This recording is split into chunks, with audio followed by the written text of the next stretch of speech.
রসুল নামে কে এলো মদিনায়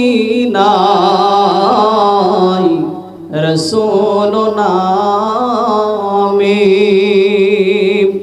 ওরে আকাশের চন্দ্র কেড়ে ও কি আলো দুনিয়ায়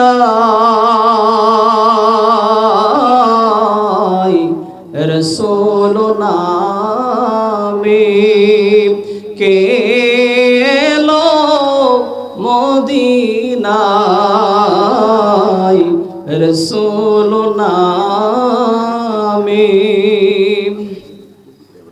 গলেতে তসবির মালা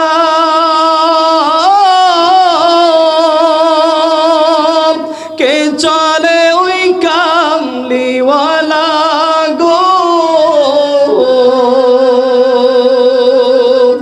ওরে আমার মনের দরগা তলায় ওরে আমার মনের দরগা তলায় তারে ডেকে নিয়ে আয় রসুল নামে কে এলো মদিনায় রসুল নামে قد قال الله تعالى في كلامه المجيد وفي فرقانه الحميد أعوذ بالله من الشيطان الرجيم بسم الله الرحمن الرحيم وما أرسلناك إلا رحمة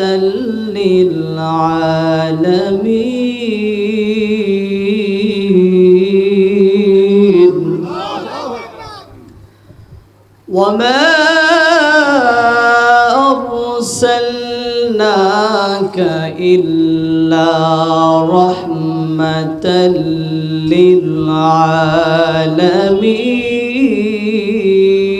للعالمين صدقت يا رب العالمين وقال تعالى قال رسول الله صلى الله عليه وسلم المرأة إذا صلت خمسها وصام شهرها وأحسنت فرجها وأعطت بالها فلتدخلوا من أبواب جنة شان إن الله وملائكته يصلون على النبي মুসলমানরা কখনো ইতিহাসের শুরু থেকে আজও পর্যন্ত মুসলমানরা কখনো সংখ্যা দিয়ে বিজয় লাভ করে নাই সবচেয়ে মুসলমানরা বিজয় লাভ করেছে অল্প সংখ্যা ইমানদারওয়ালা সাহাবীদের মাধ্যমে কথা বলেন ঠিক কি না আজকের মাহফিল হয়তো ছোট হতে পারে আল্লাহ তাআলা যাদের ঈমান দিয়েছে ঈমানদার হিসেবে গ্রহণ করেছে তারাই কেবল এই ময়দানে আসছে আর যারা মুনাফিক মার্কা মুসলমান তারা এদিকে ওদিকে উকি মারতেছে কথা বলেন ঠিক কি না প্রিয় ভাইরা আমার তো আল্লাহ তাআলা দুনিয়ার সমস্ত কাজ থেকে ফারিক করে সমস্ত বিপদ আপদ মুসিবত থেকে ফারিক করে আল্লাহ তাআলা ইচ্ছা করলে আপনাকে আমাকে এই মুহূর্তে জেলখানার মধ্যে রাখতে পারতেন কিনা আবার ইচ্ছা করলে আল্লাহ সুবহানাহু ওয়া তাআলা এই মুহূর্তে আপনাকে আমাকে হসপিটালের বেডের মধ্যেও শোয়ায়ও রাখতে পারতেন ঠিক না বলেন কিন্তু যে আল্লাহ সুবহানাহু ওয়া তাআলা দুনিয়ার সব কিছু থেকে মুক্ত করে ফারিক করে এই জান্নাতের বাগানের মধ্যে আসার এবং বসার মতো সুযোগ দিয়েছেন সেই আল্লাহর উপরে আপনারা সবাই খুশি না বেজার আর একটা আওয়াজ করে কম খুশি না বেজার তাহলে আসুন যারা হতে পারলাম খুশি মুখে নিয়ে হাসি উঁচু করে কল্লা চিৎকার দিয়ে বলছে আলহামদুলিল্লাহ এই যে আলহামদুলিল্লাহ প্রশংসা করলাম কার জোরে বলেন কার আমরা যখন যে অবস্থায় থাকি প্রশংসা হবে কার আমরা মানুষ অনেক সময় প্রশংসা করতে কৃপণতা করি, ঠিক না বলেন? অনেকেই প্রশংসা করতেই চায় না। আমি গবেষণা করে দেখলাম, চিন্তা ভাবনা করে দেখলাম যে আল্লাহর প্রশংসা আপনি কেন করবেন না? আল্লাহ আপনাকে আমাকে যে নাজ নিয়ামত দিয়ে ভরপুর করে দিয়েছে, আল্লাহর প্রশংসা করতে করতে যদি সারা জীবন আমরা সেজদায় লুটিয়ে থাকি, সামান্য একটা নিয়ামতের প্রশংসা আদায় করে শেষ করা যাবে? যাবে না। এই যে আমরা মুসলমান, আজকে আমরা মুসলমান হয়েছি, মুসলমানের ঘরে জন্মগ্রহণ করেছি, বলেন তো আমরা কি কোনোদিন আল্লাহর কাছে আবদার করেছিলাম, আবেদন করেছিলাম, আল্লাহ আপনি আমাদেরকে মুসলমান বানান? কোনোদিন কি এই সুযোগ আমাদের হয়েছিল? তারপরেও আল্লাহ তাআলা আমাদেরকে মুসলমান বানিয়েছে। আল্লাহ তাআলা শুধু মুসলমান বানিয়ে ক্ষান্ত হন নাই, এই পৃথিবীর সর্বশ্রেষ্ঠ নবী, নবীদের সরদার, মহানবী, বিশ্বনবী, রহমাতুল্লিল আলামিন নবীর উম্মাত আমাদেরকে করেছে। আমরা কি আল্লাহর কাছে কখনো বলেছিলাম, আল্লাহ আপনি আমাদেরকে মুহাম্মদুর রাসূলুল্লাহ সাল্লাল্লাহু আলাইহি সাল্লামের উম্মাত হিসাবে পাঠান? কখনো বলেছিলাম? আল্লাহ শুধু নবীর উম্মত করে ক্ষান্ত হন নাই, এই পৃথিবীর 104খানা বড় কিতাবের মধ্যে সবচেয়ে বড় কিতাবটার নাম কি? জোরে কোন নাম কি? আল কোরআন।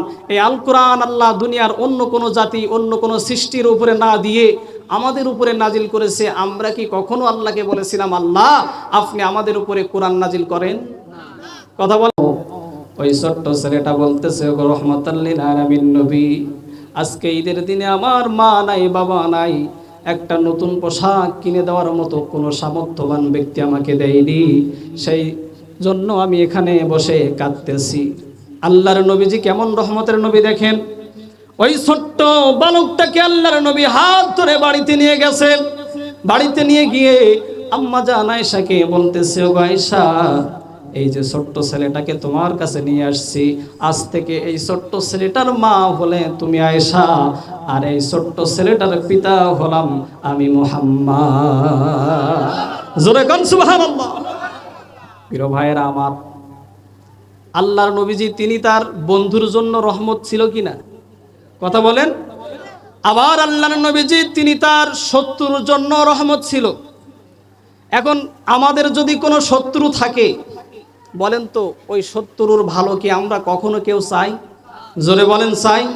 যদি শত্রু থাকে, কি কোনভাবে, কোন ফাঁসা দিয়ে তাকে ধরা যায়, কিভাবে তার ধ্বংস করা যায়, ক্ষতি করা যায়, এই চিন্তা চেতনা আমাদের মনের মধ্যে সব সময় থাকে কি থাকে না? আর একটু জোরে কোন, থাকে কি থাকে না? কিন্তু আল্লাহর নবীজি তার শত্রুদের জন্য রহমত ছিল, তার শত্রুদেরকেও তিনি ভালোবাসতো। জোরে বলেন সুবহানাল্লাহ। বলেন তো মক্কা বিজয়ের আগে আল্লাহর নবীজি রহমাতুল্লিল আলামিন নবী মায়ের ধরে জুলুম নির্যাতন কম খেয়েছিল নাকি বেশি? একটু আওয়াজ করে বলেন, কম খেয়েছিল নাকি বেশি? মক্কা বিজয়ের আগে নবীজিকে কাফের মুশরিকরা এত বেশি জুলুম করেছিল, এত বেশি নির্যাতন করেছিল, যেই জুলুমের ভাষা, যেই জুলুমের কথা বর্ণনা করে, মুখে বর্ণনা করে শেষ করা সম্ভব নয়। প্রিয় মুসলমান ভাইরা আমার, আল্লাহর নবীজি রহমাতুল্লিল আলামিন নবী তার শত্রুর জন্য কেমন রহমত ছিল দেখেন। আল্লাহর নবীজি যখন মক্কা বিজয় করে ফেলেছে, আল্লাহর নবীজি যখন মক্কার নেতা হয়ে গেছে, মক্কার শাসন যখন আল্লাহর নবীজির হাতে চলে গেছে, মক্কার কাফির মুশরিকরা তখন মনে মনে চিন্তা করতেছে যে দীর্ঘ 40 বছর মুহাম্মদকে যে নির্যাতন দিয়েছি, কষ্ট দিয়েছি, যন্ত্রণা দিয়েছি, আজকে তো মুহাম্মাদের হাতে ক্ষমতা চলে গেছে, মুহাম্মদ নেতা হয়ে গেছে, না জানি আমাদের কপালে কি আছে। ঠিক না? কাফেররা চিন্তা করতেছে যে মুহাম্মদকে তো মারিছি, মুহাম্মাদের উপরে যে জুলুম নির্যাতন অত্যাচার করেছি, আজকে যদি মুহাম্মদ ক্ষমতা পেয়ে গেছে, মুহাম্মদ তো এই মক্কার নেতা হয়ে গেছে, আজকে তো আমাদের আর রক্ষা নাই। কথা বলেন ঠিক কি না? কিন্তু বলেন তো রাসূলের আদর্শ কি? জুলুম সহ্য করে যখন আল্লাহ তাআলা তার শাসন দিয়েছিল, সে কি কাফের মুশরিকদের উপর জুলুম নির্যাতন অত্যাচার করেছিল? জোরে বলেন, করেছিল? করে নাই। আল্লাহর নবীজি রহমাতুল্লিল আলামিন নবী একদিন জোহরের নামাজ পড়ে বাড়িতে যাচ্ছে, মসজিদে নববী থেকে বের হয়েছে। হঠাৎ আল্লাহর নবী রাস্তার দিকে তাকিয়ে দেখে একটা বৃদ্ধা মহিলা মাথার উপরে একটা বোঝা নিয়ে বস্তার মধ্যে গাট্টি গুট্টি গুছিয়ে তিনি হাঁটতে হাঁটতে ওই ভর দুপুর বেলা চলে যাচ্ছে। আল্লাহর নবী ওই বৃদ্ধা মহিলার কাছে গেলেন, বৃদ্ধা মহিলার কাছে গিয়ে আল্লাহর নবী বললেন, বৃদ্ধা মা কি হয়েছে, আপনি কোথায় যাচ্ছেন? এই ভর দুপুর বেলা মাথার মধ্যে বস্তা নিয়ে গাট্টি গট্টি নিয়ে কোথায় যাচ্ছেন? ওই বৃদ্ধা মহিলা নবীজির নাম শুনেছে শুধু কানে, কখনো নবীজিকে দুই চোখে দেখে নাই। ওই বৃদ্ধা মহিলা বলতেছে, যুবক বাবা, এই মক্কার মধ্যে নাকি মুহাম্মদ নামে একজন যুবক ক্ষমতা পেয়েছে, নেতা হয়েছে। তাকে তো এই মক্কার কাফেররা দীর্ঘ বছর ধরে জুলুম করেছে, নির্যাতন করেছে, অত্যাচার করেছে। আজকে সে তো ক্ষমতা পেয়ে গেছে, না জানি সে আমাদের উপরে কেমন জুলুম অত্যাচার করে। এই ভয়ে আমি মক্কা ছেড়ে পালিয়ে যাচ্ছি। বৃদ্ধা মহিলা নবীজিকে চেনে না। যদি চিনতো নবীজির সামনে তো এই কথা বলতো না। কথা বলেন ঠিক কিনা? গুরুত্ব সহকারে শুনতে হবে। দেখেন আপনারা আমার নবী কেমন রহমতের নবী, রহমাতুল লিল আলামিন নবী। তার পরিচয় গোপন রাখলেন। ওই বৃদ্ধা মহিলাকে ডাক দিয়ে বলতেছে, গো বৃদ্ধা মা, আপনাকে কষ্ট করে মাথার উপরে ওই গাট্টি নিয়ে আপনাকে এখান থেকে হাঁটতে হাঁটতে যেতে হবে না। আপনি গাট্টিটা আমার মাথায় দিন। আমি মুহাম্মদ, আমি যুবক। মুহাম্মদ এই পরিচয়টা দেয়নি। তিনি বলতেছে, ও বৃদ্ধা মা, আমি আপনার এই গাট্টি গট্টি মাথায় করে নিয়ে আপনার গন্তব্য স্থানে দিয়ে আসব। বৃদ্ধা মহিলার মাথা থেকে আল্লাহ নবী রহমাতুল লিল আলামিন নবী তিনি ওই গাট্টিটা নিলেন। নেওয়ার পরে আল্লাহর নবী বৃদ্ধা মহিলার পিছন দিয়ে হাঁটতে হাঁটতে যাচ্ছে। যাইতে যাইতে কিছু দূর যাওয়ার পরে মক্কার মুহাম্মদ রাসূলুল্লাহ সাল্লাল্লাহু আলাইহি ওয়াসাল্লামের এরিয়া পার হয়ে অন্যদিকে যখন গেছে, যাওয়ার পরে বৃদ্ধা মহিলা একটা ভাঙাচোরা বাড়ির মধ্যে গিয়ে বলতেছে, বাবা, আর তোমাকে কষ্ট করতে হবে না। আমার গন্তব্য স্থান হলো এখানে আমি থাকবো, যাতে করে মুহাম্মদ আমার খোঁজ যেন না পায়, আমার উপরে যেন জুলুম নির্যাতন না করে। আল্লাহর নবী রহমাতুল লিল আলামিন নবী ওই বৃদ্ধার বস্তার গাট্টিটা ওখানে রেখে তিনি চলে আসতেছে। এমন সময় বৃদ্ধা মহিলা আল্লাহর নবীজির হাতটা টেনে ধরেছে। হাতটা টেনে ধরে বলতেছে, বাবা, তুমি চলে যাচ্ছ কিছু না বলে, কারণ কি? তখন আল্লাহর নবী বলতেছে, ও বৃদ্ধা মা, আমি তো আপনার গন্তব্যস্থানে আপনাকে এনে দিয়েছি, পৌঁছাই দিয়েছি। আল্লাহর নবীজিকে ওই বৃদ্ধা মহিলা বলল, বাবা, তোমার মতো সৎ আদর্শবান যুবক তো এই বর্তমান জামানায় আর একটাও দেখা যায় না। কি তোমার পরিচয়, কি তোমার নাম, কি তোমার ঠিকানা? পরিচয় না দিয়ে তুমি আমার এখান থেকে যেতে পারবা না। আল্লাহর নবীজি রহমাতুল লিল আলামিন নবী তখন ওই বৃদ্ধা মাকে বলল, গো বৃদ্ধা মা, আমি আর কেহ নয়। ও মা, তুমি যেই মুহাম্মাদের ভয়ে মক্কা ছেড়ে চলে আসতেছ, আমি হলাম সেই মুহাম্মদ। জোরে বলেন সুবহানাল্লাহ। আমরা কেউ কি শত্রুর জন্য এরকম করি? জোরে বলেন, করি? শত্রু হলে তো খবর আছে, ঠিক না বলেন? তাহলে আল্লাহর নবী তার শত্রুদের জন্য রহমত কিনা? জোরে বলেন সবাই। প্রিয় ভাইরা আমার, আল্লাহর নবী শুধু মানুষের জন্য রহমত ছিল না, প্রত্যেকটা সৃষ্টির কথা যদি বলি সারা রাত পার হয়ে যাবে।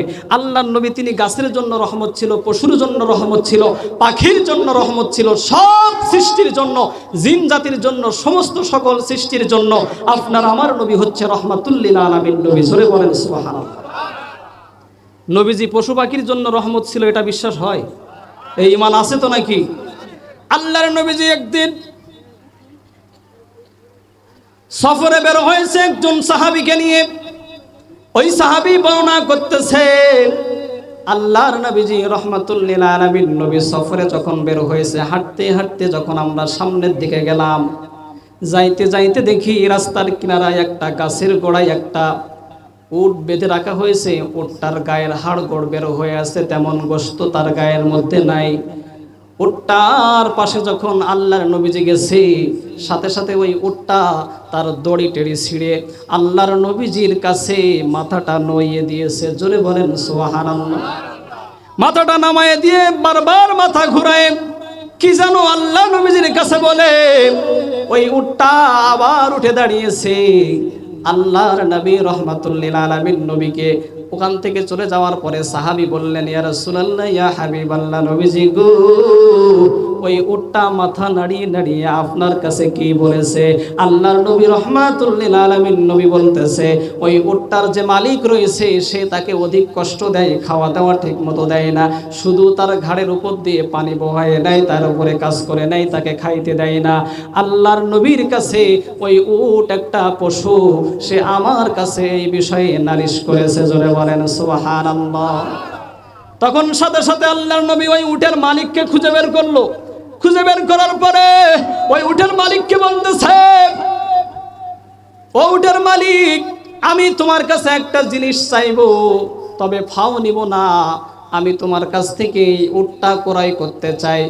বাজারে নিয়ে গেলে যে দাম হবে তার চেয়ে অধিক দাম দিয়ে এই উটটা তোমার কাছ থেকে আমি ক্রয় করব। তখন ওই লোকটা বলতেছে, ইয়া রাসূলুল্লাহ, ইয়া হাবিবাল্লাহ, আপনি মুহাম্মদ, আপনি হচ্ছেন নবী, আপনি আমার কাছ থেকে উট ক্রয় করবেন এটা হতে পারে না। আমি এই উটটা আপনাকে মুহাম্মদুর রাসূলুল্লাহ সাল্লাল্লাহু আলাইহি ওয়াসাল্লামকে আমি হাদিয়া দিয়ে দিলাম।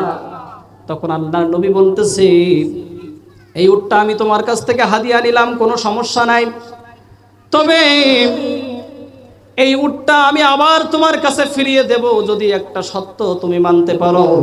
তখন এই উটের মালিক বলতেছে, ইয়া রাসূলুল্লাহ, ইয়া হাবিবাল্লাহ, নবীজি, একটা কেন 10টা সত্য মানতে আমি রাজি। আল্লাহর নবীজি তখন বললেন, তুমি যে উটটাকে কষ্ট দাও, এই কষ্ট তাকে আর দিলে হবে না, এই কষ্ট তাকে আর দিলে হবে না। আজকে থেকে যদি এই সত্য তুমি পালন করতে পারো, তাহলে আমি এই উটটা আবারও তোমাকে দিয়ে যেতে পারি। তখন উটের মালিক বলতেছে, ইয়া রাসূলুল্লাহ, ইয়া হাবিবাল্লাহ, নবীজি গো, আমি অন্যায় করে ফেলেছি, আপনি আমাকে মাফ করে দেন। আজকের পর থেকে ওই উটটাকে আমরা আর কখনো কষ্ট দিব না। তাহলে পশুর জন্য আল্লাহর নবী রহমত কিনা? জোরে বলেন সবাই। প্রিয় ভাইয়েরা আমার, আল্লাহর নবী গাছের জন্য রহমত, এটা বিশ্বাস হয় আপনাদের? এই একই হাদিসে সাহাবী বলতেছে, আল্লাহর নবীজি উটের ওই কাজটা মিটাইয়ে তিনি আবার সামনের দিকে যাচ্ছে। আল্লাহর নবীজি যখন সামনের দিকে আগাচ্ছেন, আগাইতে আগাইতে আল্লাহর হাবিব রাহমাতুল লিল আলামিন নবী তিনি যখন সামনের দিকে চলে গেছে, সামনের দিকে যাওয়ার পরে আল্লাহর নবীজির দিকে তাকিয়ে দেখে ওই রাস্তার কিনারায় বড় একটা গাছ ছিল। ওই গাছটা কড়মড় করে মুচড়িয়ে মাটিগুলো সব ভেঙে নিয়ে তার শেকড়গুলো নুইয়ে দিয়ে আল্লাহর নবীজির সামনে কাত হয়ে কিছুক্ষণ নাড়াচাড়া করে আবার সুন্দরভাবে উঠে সেখানে দাঁড়িয়ে গেছে। জোরে বলেন সুবহানাল্লাহ। তখন সাহাবী বলতেছে, ইয়া রাসূলুল্লাহ, উটের বিষয়টা না হয় বুঝলাম, সে নির্যাতিত ছিল, কষ্টে ছিল, আপনার কাছে এসে নালিশ করেছে, তবে এই গাছটা তো ভালোভাবে দাঁড়িয়েছিল, এই গাছটা কেন এমন নাড়াচাড়া করে আপনার সামনে এসেছে? আল্লাহর নবীজি রাহমাতুল লিল আলামিন নবী তখন বলতেছে, এই গাছটা আল্লাহর কাছে বলেছিল, আল্লাহ, আমি আপনার নবীকে সালাম করতে চাই। আল্লাহর নবী সালাম করতে চাই। গাছটা যখন এই আদেশ আল্লাহর কাছ থেকে পেয়েছে, সে মুচড়িয়ে মুচড়িয়ে মাথা নাড়িয়ে নাড়িয়ে আমি নবীকে সালাম জানিয়ে গেছে। প্রিয় ভাইয়েরা আমার, এরপরে জিন জাতি আল্লাহর নবীজির জন্য আল্লাহর নবীজি জিনদের জন্য রহমত ছিল। কেমন রহমত ছিল? আল্লাহর নবীজি ওই একই হাদিসে আসছে, সামনের দিকে আবার হাঁটতে হাঁটতে যাচ্ছে, যাইতে যাইতে হঠাৎ একজন মা তার ছোট্ট একটা মাসুম বাচ্চাকে কোলে করে নিয়ে আসছে। আসার পরে আল্লাহর নবীজি রাহমাতুল লিল আলামিনের কাছে এসে বলতেছে, ইয়া রাসূলুল্লাহ, ইয়া হাবিবাল্লাহ, নবীজি, আমার এই বাচ্চাটা কয়েকদিন ধরে খাওয়া দাওয়া করে না, গায়ের মধ্যে জ্বর, কয়েকদিন ধরে অসুস্থ আছে, আপনি একটু তাকে দেখেন তো, তার সমস্যাটা কি? আল্লাহর নবীজি ওই বাচ্চাটাকে কোলে নিয়ে দেখলেন যে তার গায়ের মধ্যে একটা জিন লেগে আছে, ওই জিনটা সেই বাচ্চাকে অসুস্থ করে রাখে। আল্লাহর নবীজি সঙ্গে সঙ্গে ওই জিনকে ডাক দিয়ে বলল, জিন, আমি হচ্ছে মুহাম্মদুর রাসূলুল্লাহ, তুমি তো সব কিছু দেখতে পাচ্ছ, আজ থেকে আমি তোমাকে আদেশ করতেছি, এই বাচ্চাটার গায়ে আর তুমি থাকবে না। আদেশ করার সাথে সাথে এই বাচ্চাটা সুস্থ হয়ে গেছে। প্রত্যেকটা সৃষ্টির জন্য আল্লাহর নবীজি রহমত, তার আনুগত্য প্রত্যেকটা সৃষ্টি করে। কথা বলেন ঠিক কি না?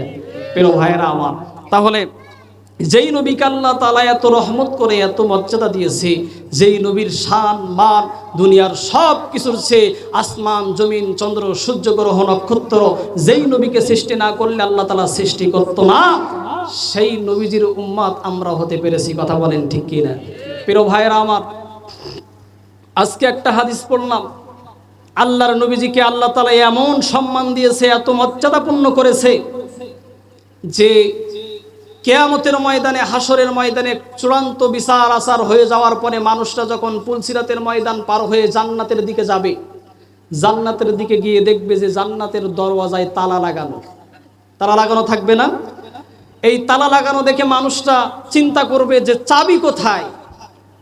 মানুষরা দৌড়ে দৌড়ে হযরতে আদম নবীর কাছে যাবে, গিয়ে বলবে, ইয়া আবানা ইস্তাফতিহ লানাল জান্নাহ, হে আমাদের পিতা, আপনি তো আমাদের পিতা, আজকে আমরা জান্নাতে যাওয়ার মুহূর্তে বাধা বিপত্তিত হয়ে গেছি, আপনি আমাদের চাবির ব্যবস্থা করেন।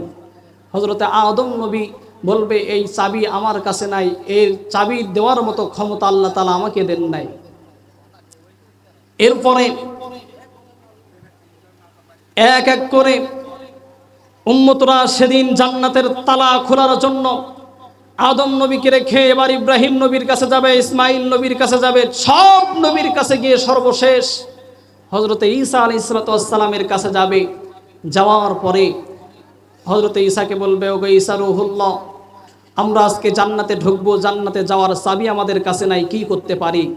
হযরতে ঈসা বলবে, এই যে চাবি তোমরা চাচ্ছ, এই চাবি কোথায় আছে আমরা কেউ বলতে পারবো না, তোমরা যদি পারো জামানার শ্রেষ্ঠ নবী রাহমাতুল লিল আলামিন নবীকে খোঁজ করো, জান্নাতের চাবি কেবলমাত্র তার হাতেই থাকতে পারে। জোরে বলেন সুবহানাল্লাহ।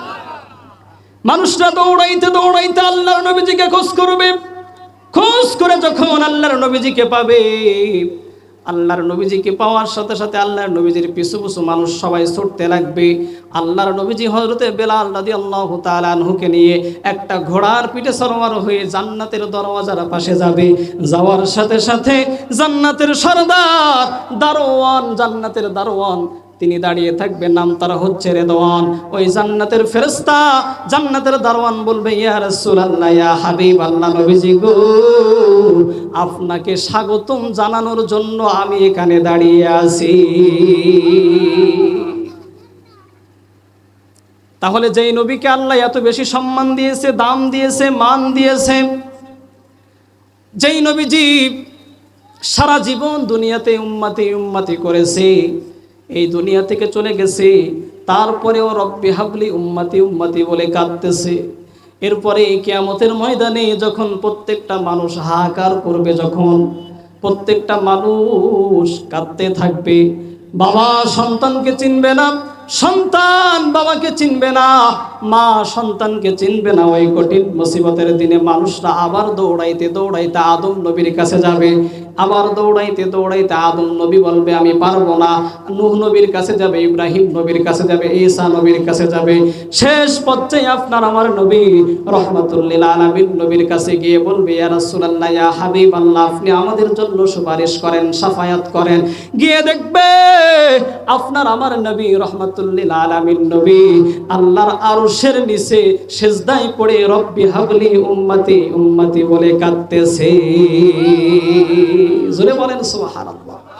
তাহলে ওই নবী, যে নবীকে আল্লাহ রহমত করেছে, যে নবীকে আল্লাহ মর্যাদা দিয়েছে, যেই নবীকে আল্লাহ এত সম্মান দিয়েছে, ওই নবী উম্মতদের জন্য এত পাগল পারা, তাহলে ওই নবীজিকে বলেন তো ভালোবাসার দরকার আছে না নাই? জোরে বলেন, আছে না নাই? এখানে আমরা যারা আছি, যদি নবীজির ভালোবাসা অন্তরের মধ্যে না থাকে, নবীর প্রতি ঈমান যদি না থাকে, বলেন তো মুসলমান হওয়া যাবে? জোরে বলেন, যাবে?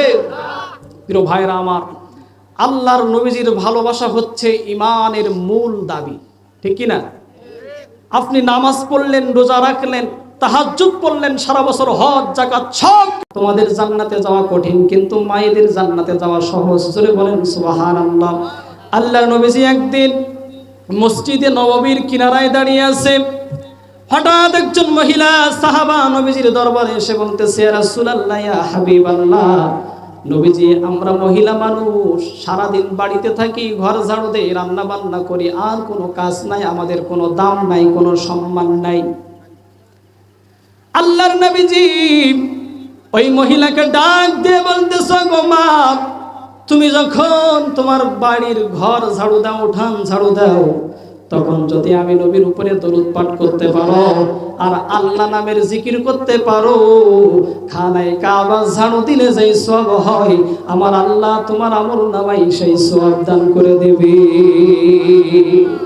কিন্তু এখনকার মায়েরা ঘর ঝাড়ু দেয় ঠিকই, উঠান ঝাড়ু দেয় ঠিকই, নবীর তরুদ তো পড়ে না, আল্লাহর জিকির তো করে না, বরং সারাদিন ঘর ঝাড়ু দেয় আর বলে আছে না নাই, কথা বলেন আছে না নাই। প্রিয় ভাইরা আমার, আল্লাহর নবী ওই মহিলাকে বলতেছে, গো মহিলা, পুরুষদের জন্য জান্নাতে যাওয়া কঠিন, কিন্তু মহিলাদের জন্য জান্নাতকে আল্লাহ রাব্বুল আলামিন সহজ করে দিয়েছে। যদি মা বোনরা 4টা কাজ করতে পারে, তাহলে আল্লাহ রাব্বুল আলামিন তাদেরকে বিনা হিসেবে জান্নাতে দিয়ে দিবে। জোরে বলেন কয়টা কাজ? অনেক মা বোনরা যদি না আসে, বাড়িতে গিয়ে বলবেন যে 4টা কাজ করলে বিনা হিসেবে জান্নাত। বুখারীর হাদিস, আল্লাহর নবীজি ওই মহিলাকে বলতেছে, ও মহিলা, আল্লাহ রাব্বুল আলামিন তোমাদের জন্য জান্নাত সহজ করে দিয়েছে। 1 নাম্বার হচ্ছে আল মারাতু ইযা সাল্লাত খামসাহা, 5 ওয়াক্ত নামাজ সময় মতো আদায় করতে হবে শরীয়তের ওজোর বাঁধে। ওয়াসামা শাহরাহা, রমজান মাসের রোজা সঠিকভাবে পালন করতে হবে শরীয়তের ওজোর বাঁধে। ওয়া আতাত বালাহা, পর্দায় থাকতে হবে, নিজের সতীত্ব হেফাজত করতে হবে। কিন্তু বলেন তো, এখনকার নারীরা কি আল্লাহর নামে পর্দা করে? জোরে বলেন করে?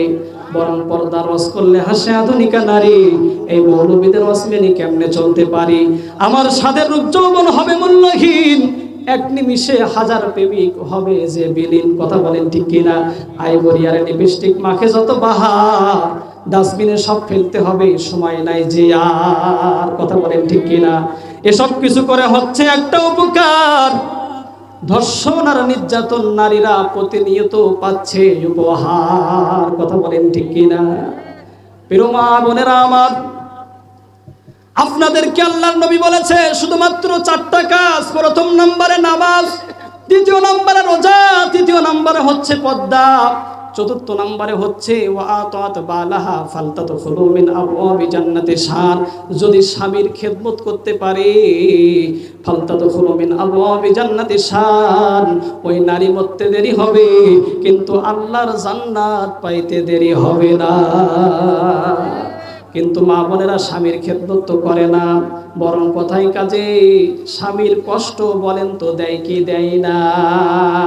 কথাই কাজে যেই নারী দেয় স্বামীর মনে কষ্ট, আল্লাহর নবী লানত করে জান্নাত তাহার নষ্ট। কথা বলেন ঠিক কিনা? ও মা, কথাই কাজে যে মা স্বামীকে কষ্ট দাও, আজকে মাহফিল থেকে বাড়িতে গিয়ে স্বামীর কাছে মাফ চেয়ে না। প্রিয় ভাইরা আমার, এই 4টা কাজ যদি মা বোনরা করতে পারে, আল্লাহর নবী বলেছেন তাদেরকে বিনা হিসাবে আল্লাহ তাআলা জান্নাত দিয়ে দিবে। জোরে বলেন সুবহানাল্লাহ। প্রিয় মুসলমান ভাইরা আমার, চলেন আমার আলোচনার চলে যাই। হযরত সুমাইয়ার স্বামীকে হত্যা করে দেওয়া হলো, এবার তার সন্তানকে ধরা হলো। আবু জাহেল বলতেছে, ও সুমাইয়া, তুমি তো দেখতে পাচ্ছ তোমার সন্তানকে ধরা হয়েছে, তোমার সন্তানকে যদি মুহাম্মাদের দলে রাখো, যদি মুহাম্মাদের কালিমা গ্রহণ করে, যদি মুহাম্মাদের দল না ছেড়ে দেয়, তাহলে তোমার স্বামীও সন্তানকেও কিন্তু হত্যা করে দেওয়া হবে। হযরত সুমাইয়া কেমন মা, তার ইমানের পাওয়ার কেমন! সন্তানকে বলতেছে, সন্তান চিন্তা করো না, মরতে দেরি হবে, আল্লাহর জান্নাত পাইতে দেরি হবে না। জোরে বলেন সুবহানাল্লাহ। কারণ যারা শহীদ হয় তাদেরকে জান্নাত দেওয়ার গ্যারান্টি দিয়েছেন কে? জোরে বলেন কে? আল্লাহ রাব্বুল আলামিন এই দুনিয়াতে আপনাকে আমাকে পাঠিয়েছে ইমানের পরীক্ষা দেওয়ার জন্য। আমরা শুধু খালাম দালাম, ঘুরাম ফিরলাম, তাবারক নিয়ে বাড়িতে গেলাম, এটা কি ইমানদারের লক্ষণ নাকি? জোরে বলেন। অবশ্যই ইমানের জন্য আপনাকে পরীক্ষা দিতে হবে। আল্লাহ পাক রব্বুল আলামিন বলছে, আহাসিবান নাস আইয়ুতরাকু আইয়াকুলু আমান্না ওয়া হুম লা ইফতানুন।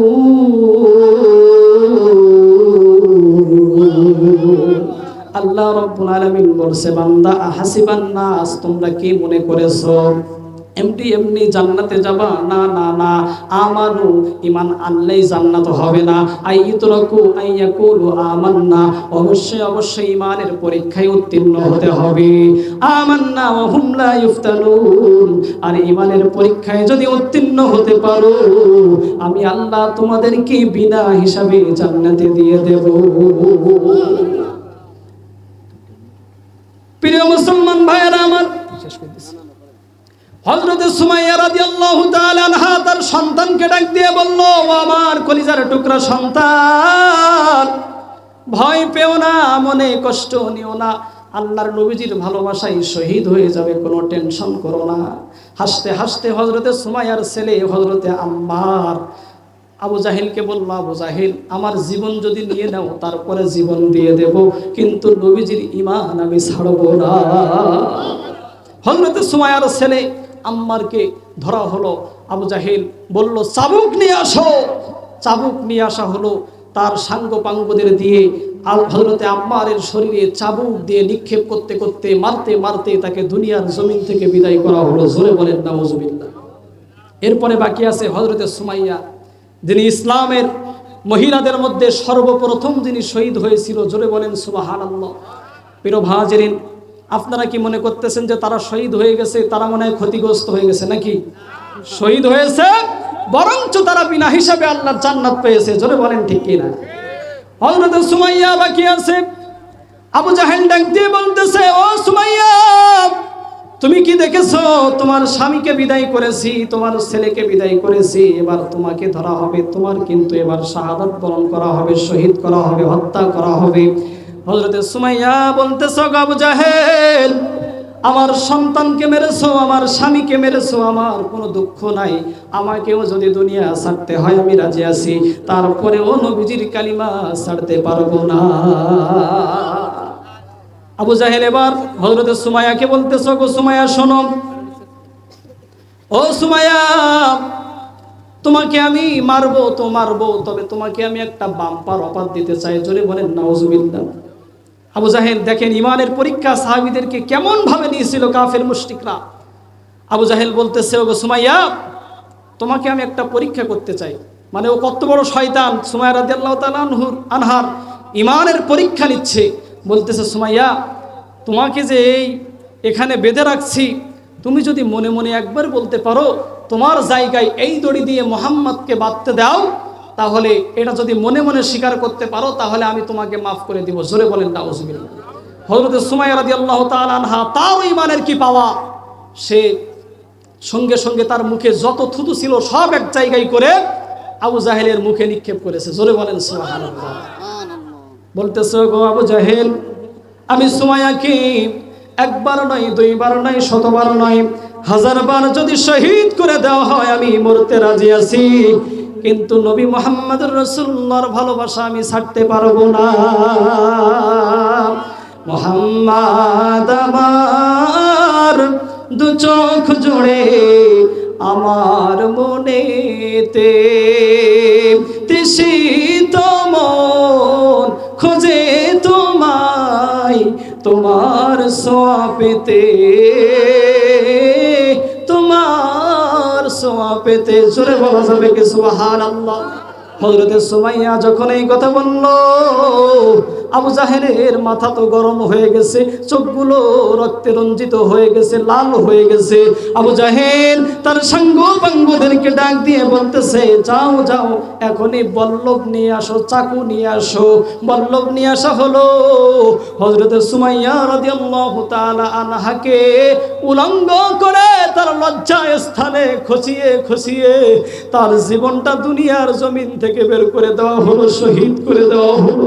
প্রিয় ভাইরা আমার, বলুন তো হযরতে সুমাইয়া রাদিয়াল্লাহু তাআলা আনহার কি কোনো দোষ ছিল নাকি? একটাই দোষ ছিল, নবীজিকে ভালোবাসা। একটাই দোষ ছিল, নবীজির প্রেম অন্তরে ধারণ করা। একটাই দোষ ছিল, নবীজির কালিমা গ্রহণ করা। কথা বলেন ঠিক কি না? এখন আমরা নবীকে শুধু ভালোবাসি মুখে মুখে, আমরা কি করি বলেন তো? শুধু মিলাদ পড়ি, মিলাদ পড়তে নিষেধ করতেছি না, ইয়া নবী সালামু আলাইকা বলে দোয়া দরুদ পড়ে তাবারক নিয়ে বাড়িতে যায়, গিয়ে ঘুমায়, নবীর কথা আর মনে থাকে না। কথা বলেন ঠিক কিনা? প্রিয় ভাইয়েরা আমার, নবীকে সাহাবীরা যেমন ভালোবেসেছিল, নিজেদের জীবন দিয়ে প্রমাণ করেছিল।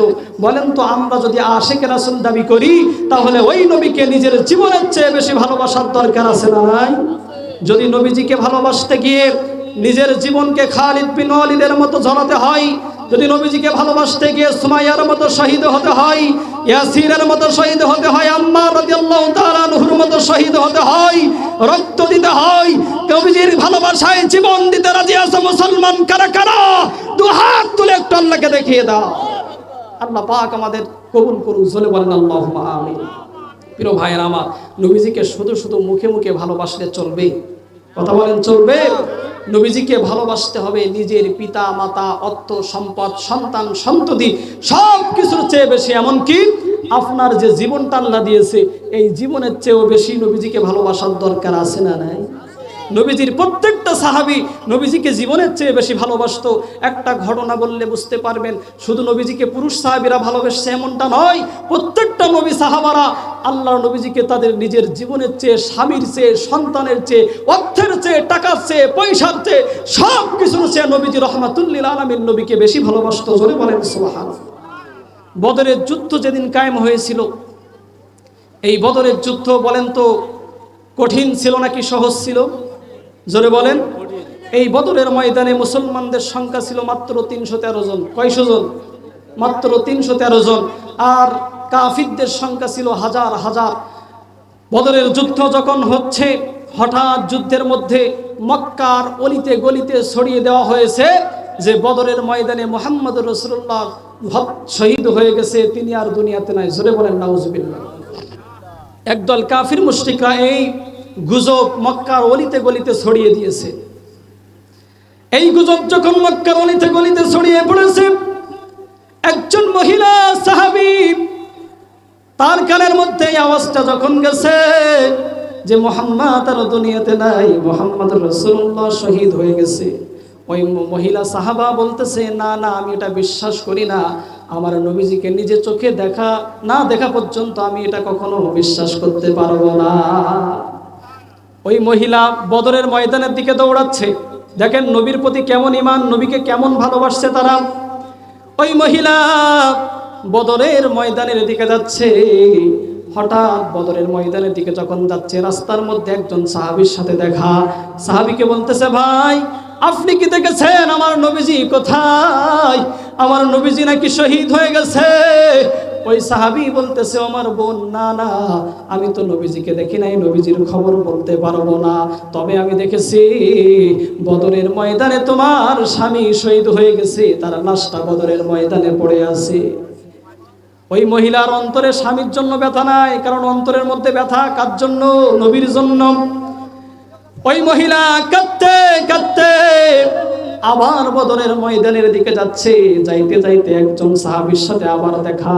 ওই সাহাবীকে বলতেছে, ভাই আপনি কি নবী মুহাম্মদকে দেখেছেন? আমি শুনেছি নবীজি নাকি শহীদ হয়ে গেছে, শাহাদাত বরণ করেছে। ওই সাহাবী বলতেছে, আমার বোন, না, আমি তো দেখি নাই নবীজি কোথায়, খবর রাখি না, জানি না। তবে আমি দেখেছি ওই বদরের ময়দানে তোমার পিতা শহীদ হয়েছে, তোমার পিতার লাশটা বদরের ময়দানে পড়ে আছে। ওই মহিলার অন্তরে ব্যথা লেগেছে, কিন্তু নবীজির প্রেমে ওই ব্যথা ভুলে গিয়েছে। জোরে বলেন সুবহানাল্লাহ। ওই মহিলা সামনের দিকে যাচ্ছে।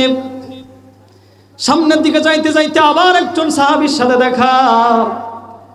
সাহাবীকে বলতেছে, ভাই আপনি কি নবী মুহাম্মদুর রাসূলুল্লাহ সাল্লাল্লাহু আলাইহি সাল্লামকে দেখেছেন নাকি? ওই সাহাবী বলতেছে, বোন, না, আমি তো নবীজিকে দেখি নাই, তবে আমি দেখেছি বদরের ময়দানে তোমার সন্তান শহীদ হয়েছে, তোমার সন্তানের লাশ বদরের ময়দানে পড়ে আছে। ওই মহিলা তার স্বামীর শাহাদাতের খবর, পিতার শহীদ হওয়ার খবর, সন্তানের শহীদ হওয়ার খবর সব কিছু শোনার পরেও তার অন্তরে ব্যথা নাই, কারণ নবীজির প্রেমে পাগল পারা হয়ে বদরের ময়দানে ছুটতে ছুটতে চলে গেছে। গিয়ে দেখে আল্লাহর নবীজি রক্তে রঞ্জিত অবস্থায় বদরের ময়দানে পড়ে আছে। আল্লাহর নবীজিকে সালাম দিয়ে বলতেছে, ইয়া রাসূলুল্লাহ, ইয়া হাবিবাল্লাহ, আমার স্বামী শহীদ হয়েছে, আমার পিতা শহীদ হয়েছে, আমার সন্তান শহীদ হয়েছে, সবাই দুনিয়া থেকে বিদায় নিলেও আমার কোনো দুঃখ নাই। আপনি নবীজি বেঁচে আছেন, আমার সমস্ত দুঃখ অন্তর থেকে দূর হয়ে গেছে। জোরে বলেন সুবহানাল্লাহ। তাহলে ওই নবীকে ভালোবাসতে হবে, শুধু মুখে মুখে বললে হবে না, নবীজিকে নিজের কলিজা দিয়ে ভালোবাসার দরকার আছে না নাই? জোরে বলেন আছে না নাই? প্রিয় হাজিরিন, তাহলে আসুন ওই নবীজিকে আজকে যে মিলাদুন নবী মাহফিলে আসছি, এই মাহফিলে এসে আমরা শুধু ওয়াজ শুনে বাড়িতে গেলাম, তাবারক নিয়ে চলে গেলাম, এটাই কিন্তু আমাদের জন্য শেষ না। নবীজিকে মন দিয়ে, দিল দিয়ে, অন্তর দিয়ে ভালোবাসার এই বিশ্বাস, ঈমান আমাদের অন্তরে লালন করার দরকার আছে না নাই? তাহলে আজ থেকে নিয়ত করতে হবে যে নবীজির ভালোবাসায় জীবন দিয়ে দেব, তারপরেও নবীজির ভালোবাসা আমরা বাতিল শক্তির কাছে মাথা নত করতে পারবো না। কথা বলেন ঠিক কিনা? আল্লাহ রাব্বুল আলামিন আমাদের সকলকে নবীজির প্রতি ভালোবাসার তৌফিক দান করুন। সবাই বলি আল্লাহুম্মা আমিন। ওয়া আখিরু দাওয়ানা আলহামদুলিল্লাহি রাব্বিল আলামিন। আজকের মতো এখানেই আমার আলোচনা শেষ করতেছি। ওমা তৌফিকি ইল্লা বিল্লাহ। আসসালামু আলাইকুম ওয়া রাহমাতুল্লাহি ওয়া বারাকাতুহু।